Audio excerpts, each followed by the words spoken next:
Masalah yang berikutnya terjadi karena ujian dari Tuhan. Tadi kita sudah baca dalam Ibrani 12 ayat 5-13 bahwa Tuhan menghajar orang yang dikasihinya.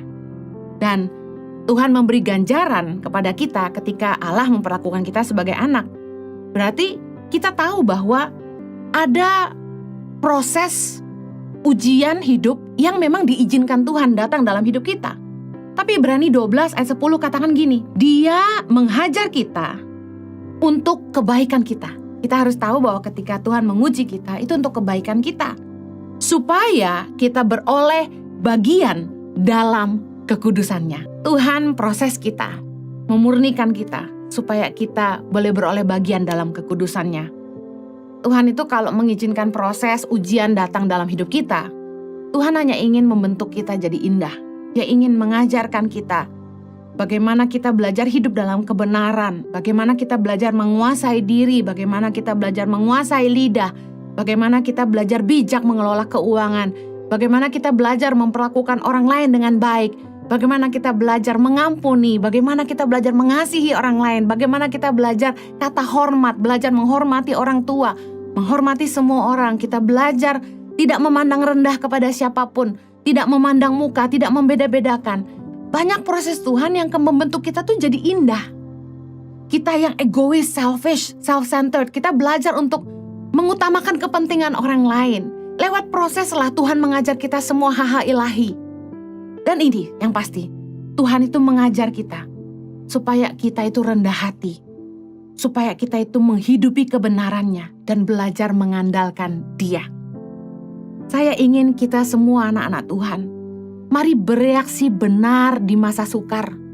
Ketika Tuhan mengizinkan ada ujian dalam hidup kita, saya percaya tanda ujian dari Tuhan itu adalah ini. Kita akan mengalami penyertaan Tuhan di tengah-tengah badai kehidupan. Kita akan melihat pertolongan Tuhan dan keajaiban Tuhan di tengah-tengah penderitaan.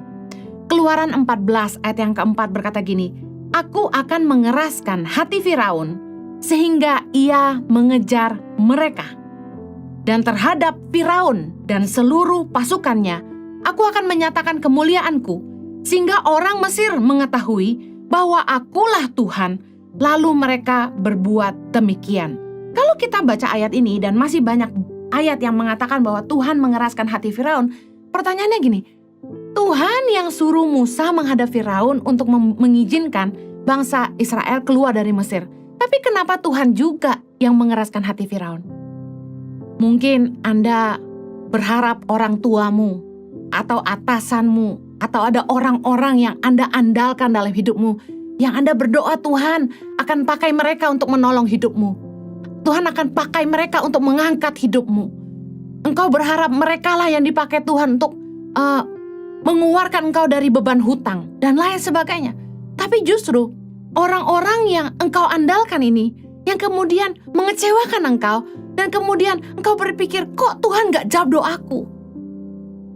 Padahal gini, Tuhanlah yang mengeraskan hati mereka sehingga mereka tidak memberikan apa yang kita harapkan.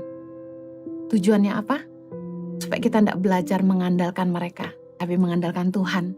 Kita tidak mengandalkan orang kuat, tapi Tuhan yang hebat.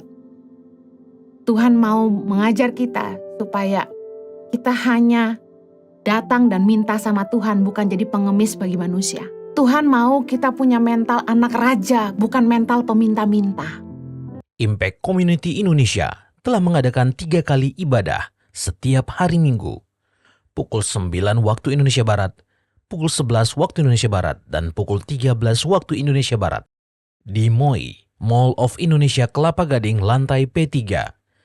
Ketiga ibadah disertai ibadah anak dan remaja. Pastikan kehadiran Anda.